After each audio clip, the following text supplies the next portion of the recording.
Bos geng penjara baru saja dibebaskan dengan jaminan dan makan malam dengan saudara-saudaranya, lalu bertemu dengan seorang pria botak yang membawa anak buah untuk mencarinya masalah. Ternyata mengirim orang untuk membunuhnya. 2,5 hari sebelumnya, bersama tunangan pemuda itu tidak hanya mentransfer semua aset pemuda itu, tetapi juga menjebaknya hingga masuk penjara. Agar pemuda itu tidak nyaman di penjara, dia secara khusus mengeluarkan banyak uang untuk menyuap petugas di dalam, berencana untuk meninggalkannya di penjara selamanya. Pada hari pertama pemuda itu memasuki penjara, dia dilemparkan ke kamar preman. Ketika melihat pemuda itu, preman itu mempermalukannya dengan kejam, bahkan memintanya untuk meminum air cucian kakinya. Tapi tidak menyangka, karena pemuda itu selalu berbuat baik, polisi wanita di penjara melihat pemandangan ini dan berusaha keras untuk melindunginya. Sementara itu, sosok pemuda itu di penjara menarik perhatian seorang tokoh besar. Di sisi lain, 3 bersaudara yang pernah dibantunya datang mengunjungi penjara. Mereka bersama-sama menjamin kepada pemuda itu bahwa mereka pasti akan membersihkan namanya. Melihat saudara-saudaranya berjuang untuknya, pemuda itu tidak bisa menahan air mata. Pada hari ini, pemuda itu kembali diprovokasi oleh preman saat makan. Menghadapi penindasan semacam ini, pemuda itu sama sekali tidak bisa menahannya dan langsung melawan preman dan kelompoknya sampai mati.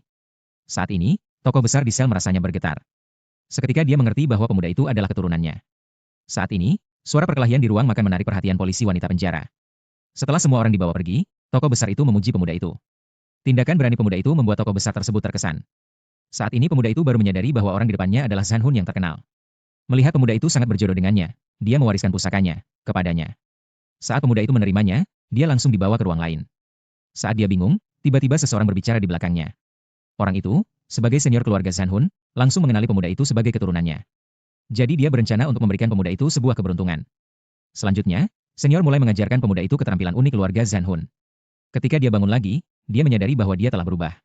Untuk lebih menguasai keterampilan ini, pemuda itu mulai berlatih dengan senior di ruang dimensi lain. Sementara itu, kelompok preman yang baru saja dibawa pergi datang lagi ke sini. Melihat pemuda itu pingsan di tanah, mereka berencana untuk maju. Tetapi pada saat ini, senior berdiri untuk melindungi pemuda itu.